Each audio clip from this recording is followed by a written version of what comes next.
Ya, halo anak-anak pintar. Semoga semuanya dalam keadaan baik-baik saja ya. Ya, amin. Nah, melalui video ini Bapak ingin menjelaskan tentang cara menyimpulkan isi teks eksposisi. Nah, bagaimana caranya? Ya, mudah ya anak-anak. Ya, sebelumnya Bapak ingin menjelaskan begini anak-anak, bahwa sebuah teks itu tersusun atas beberapa paragraf ya. Ya, ini adalah contoh sebuah teks berjudul Manajemen Pengelolaan Sampah. Teks ini terdiri dari 1, 2, 3, terdiri dari 4 paragraf.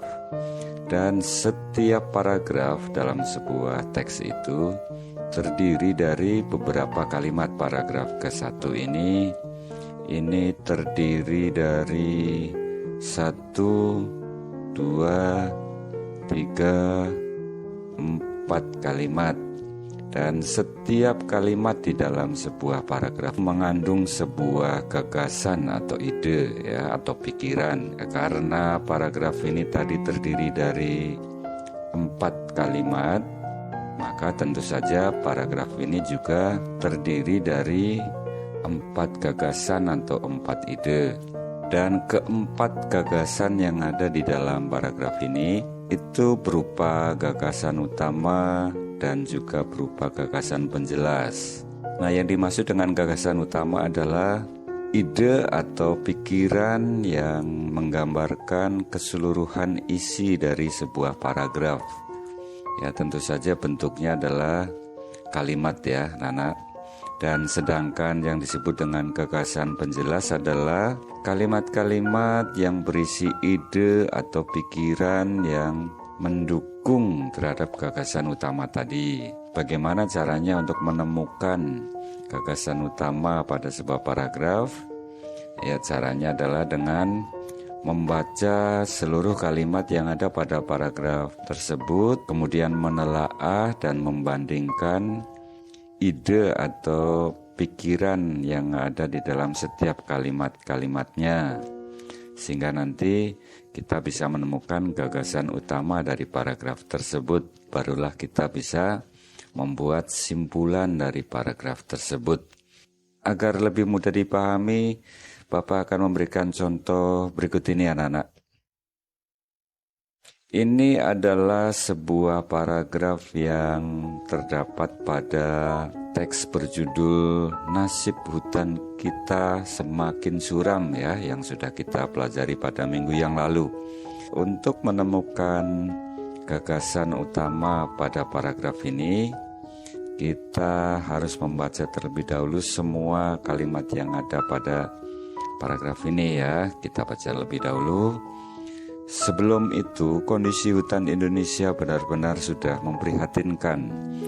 Dalam kurun waktu 50 tahun, hutan alam Indonesia mengalami penurunan luas sebesar 64 juta hektar. Pembukaan hutan alam di dataran rendah di Sulawesi telah memusnahkan keanekaragaman hayati. Berjuta-juta spesies flora dan fauna musnah dengan percuma. Kita pahami isinya anak-anak. Paragraf ini terdiri dari 1, 2, 3, 4 kalimat. Kalimat pertama ini berisi ide atau pikiran tentang hutan Indonesia yang sudah memprihatinkan. Kemudian kalimat kedua ini berisi ide atau pikiran, yaitu bahwa dalam kurun 50 tahun hutan alam Indonesia mengalami penurunan luas sebesar 64 juta hektar. Kalau begitu kalimat kedua ini menjelaskan kalimat ke-1 ya. Oke, sekarang kalimat ketiga. Kalimat ketiga ini adanya pembukaan hutan yang terjadi di daerah Sulawesi itu memusnahkan keanekaragaman hayati. Jadi kalimat ketiga ini juga isinya berupa penjelasan dari kalimat pertama tentang kondisi hutan Indonesia. Kemudian kalimat keempat, berjuta-juta spesies flora dan fauna musnah. Ya, kalimat keempat ini juga menjelaskan tentang kondisi hutan di Indonesia. Nah, setelah kita pahami setiap kalimat, kita sekarang bisa menentukan gagasan utama dari paragraf ini ya. Ternyata setelah kita telaah tadi, kalimat pertama maknanya atau idenya atau pikirannya itu lebih luas ya dibandingkan dengan kalimat kedua, kalimat ketiga, atau kalimat yang keempat. Jadi isi dari paragraf pertama ini bisa digambarkan atau terwakili oleh kalimat yang pertama ini. Jadi dengan demikian gagasan utama dari paragraf ini adalah pada kalimat pertama ya. Nah, setelah kita menemukan gagasan utama ini, kita sekarang membuat simpulan dari paragraf ini, yaitu dengan membuat ringkasan dari kalimat yang berisi gagasan utama ini ya. Simpulan dari gagasan utama ini kita buat dengan singkat, kita tulis dengan singkat. Kondisi hutan Indonesia memprihatinkan. Nah, demikianlah cara untuk membuat simpulan dari sebuah paragraf ya. Apabila kalian belum jelas atau belum paham, silahkan kalian ulangi lagi dari awal penjelasan Papa ini, atau silahkan kalian baca dan pahami penjelasan yang ada pada buku paket ya.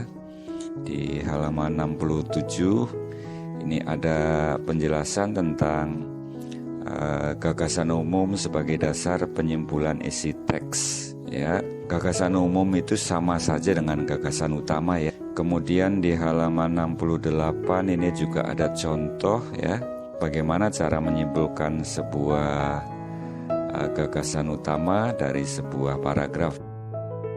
Kemudian di halaman 69 ini juga dijelaskan contoh-contoh simpulan dari sebuah paragraf. Ini ada contoh ke-1, contoh kedua. Kemudian di halaman 70 juga ada contoh ketiga, contoh keempat, contoh kelima. Ya, demikianlah kegiatan PDR untuk kali ini. Selanjutnya nanti Bapak akan mengirimkan beberapa tugas yang harus kalian kerjakan ya. Ya, selamat belajar. Terima kasih. Sampai jumpa pada kegiatan PDR berikutnya.